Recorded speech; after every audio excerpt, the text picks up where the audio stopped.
Prosseguindo no estudo da arqueologia do mundo bíblico 2, vamos agora ao item 20 do material didático, a terra de Gósen.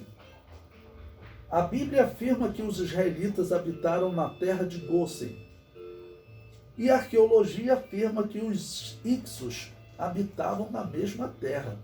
Veja, Gênesis 47, versículo 6. A terra do Egito está diante da tua face, no melhor da terra faze habitar teu pai e teus irmãos. Habitem na terra de Gósen.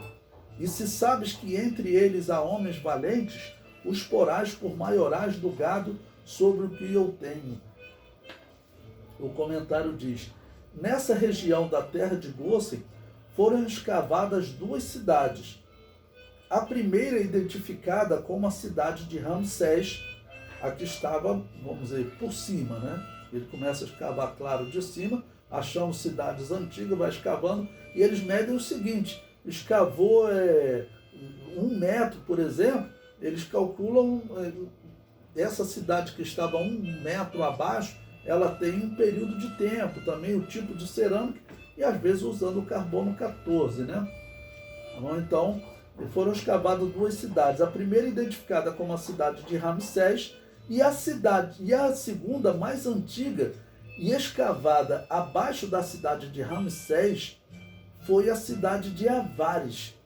E nela há muitas evidências da habitação de semitas. Ok? Então observe, a cidade que os Ixos habitavam, ela era chamada, lá próximo de 1800 a.C., como ela era chamada? Ela era chamada de Avares. Ok? E essa cidade, lá próximo de 1300, ela vai ser chamada de Ramsés. Então eles encontraram, não é duas cidades uma ao lado da outra, não. Uma cidade num nível de que foi escavado, e depois uma outra cidade mais abaixo daquela cidade. Ou seja, a cidade de Ramsés, ela foi construída em cima da cidade de Avares. Bom, eu coloquei aí uma figura para vocês de um documentário que eu recomendo que vocês vejam. É um comentário de um arqueólogo bem interessante, né? Tem arqueólogo até que ele não é cristão, mas ele fala como existe uma má vontade com a Bíblia entre outros arqueólogos. E ele fala exatamente dessas duas cidades que estiveram no mesmo local. Ok? Sendo que a cidade de Ramsés foi construída por sobre a cidade de Avares. Tá bom? Então assistam esse documentário que eu coloco aí também no livro Patterns of Evidence, Êxodos. Tá bom? E eu comento aí, nesta cidade, o arqueólogo Manfred Bietake, um dos maiores arqueólogos da atualidade, encontrou muitas evidências de que ela foi habitada por um povo diferente dos egípcios e com características de habitantes da região de Canaã e da Síria, de onde veio Abraão e seus descendentes. Porque a cultura síria naquela época era muito aproximada da cultura dos cananeus, em termos de habitação, até da prática de enterrar os seus mortos. Manfred encontrou também características de que a cidade foi abandonada repentinamente, como se todos tivessem partido, abandonando a cidade em conjunto. O historiador e egiptólogo David Hall indica diversas evidências encontradas nesta cidade que apontam para os patriarcas. Bom, o ponto dela ter sido abandonada repentinamente pode ser exatamente o Êxodo, né? Uma evidência do Êxodo. Mas aí também falando do período dos patriarcas, claro, no período de Jacó no Egito. O fato de outros arqueólogos, como Manfred, defenderem que estas evidências não fazem referência aos patriarcas é explicada por Ron pelo fato deles procurarem evidências no período errado. Manfred procura evidências no chamado Império Novo do Egito, enquanto as evidências estão no chamado Império Médio. O Império Novo é o período pós-escravização dos Ixos. Tá bom? Quando eles escravizaram os Ixos, começou o Império Novo, que vai ser esse império riquíssimo. Como eu disse, foi riquíssimo, segundo os historiadores, graças aos Hyksos, tá ok? Então, esse David Hom, ele diz que eles têm que procurar lá no Império Médio, lá próximo de 1800, 1700, que é nesse período que os Hyksos estão habitando, né? Ou seja, eles estão procurando no tempo errado. Aí eu coloquei aí também um gráfico que ele apresenta nesse documentário, né? Ok? Onde eles estão pesquisando no Império Novo e onde eles deveriam pesquisar. O comentário prossegue. Existem duas teorias sobre a data do acontecimento do Êxodo. A mais comum indica que o Êxodo aconteceu nos dias do faraó Ramsés II, que reinou no Império Novo.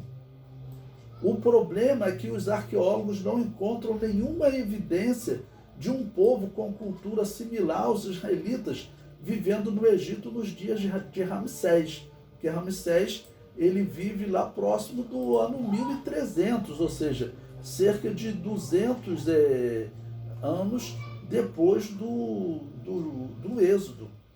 Então não dá para ser nos dias de Ramsés. Aí eu prossigo. A segunda teoria indica que o êxodo aconteceu nos dias do Império Médio, onde ricas evidências são encontradas nessa cidade de Avares. Então, eles estão procurando no momento histórico errado. Então, vão se procurar lá no período de 1800, 1700, 1600, no Império Médio. Então, eles encontram muitos semitas habitando nessa época no Egito, nessa cidade de Avares. O comentário prossegue. Porque muitos arqueólogos teimam em procurar evidências nos dias de Ramsés. Eles seguem o texto de Êxodo, capítulo 1, versículo 11, que diz: E os egípcios puseram sobre eles maiorais de tributos, para os afligirem com suas cargas, e edificaram a Faraó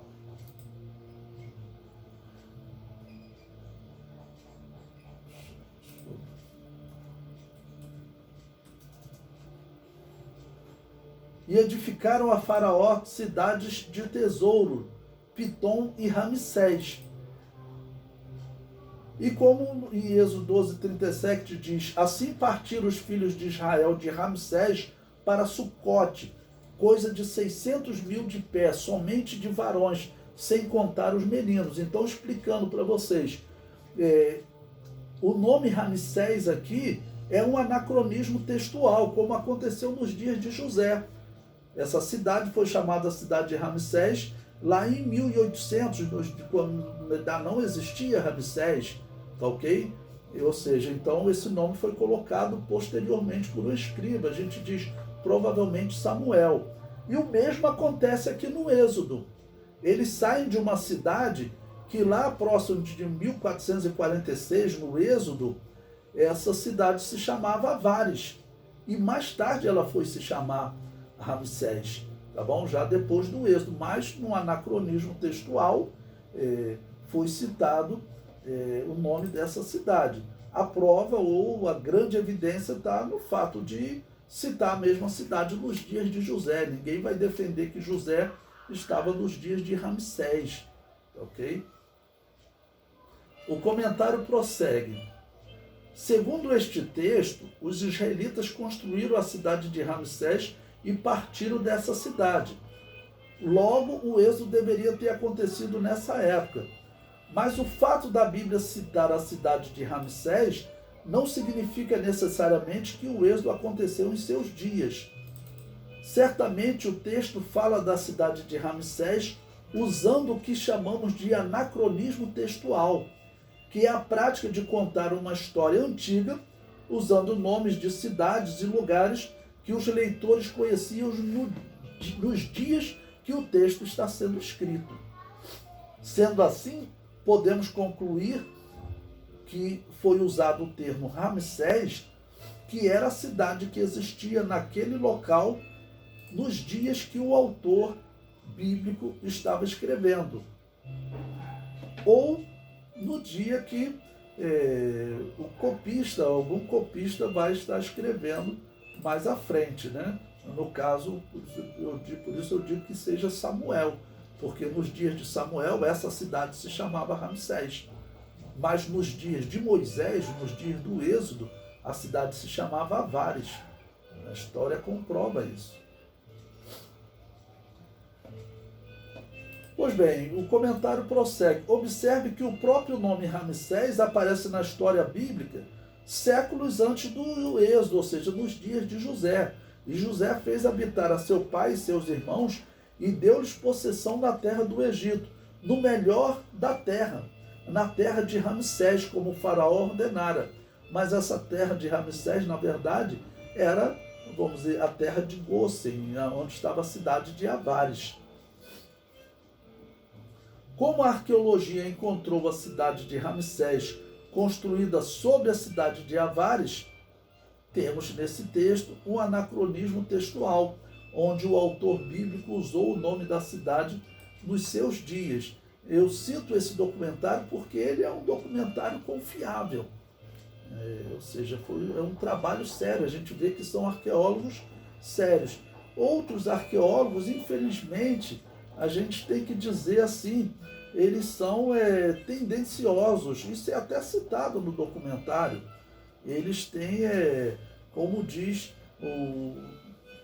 o arqueólogo David Home, eles têm uma má vontade com o texto bíblico, com a história bíblica, como que eles quisessem desacreditar realmente o texto bíblico.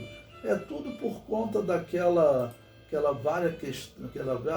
velha questão deles desconfiarem, né, dos religiosos, porque teve um período aí no passado que uma igreja, né, a igreja católica, que se identificava como igreja cristã, infelizmente perseguiu alguns cientistas, como Galileu Galilei.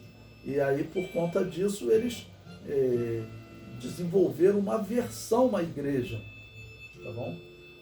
Bom, não foi o cristianismo que tomou aquela atitude, foi a igreja católica. Mas os ateus nunca conseguiram se desvincular. E como o meio acadêmico ele se tornou moda ser ateu, é bonito ser ateu, eles se dizerem ateu, porque eles ficam contra aquele poder constituído que foi a Igreja Católica que teria oprimido eles. Tá ok?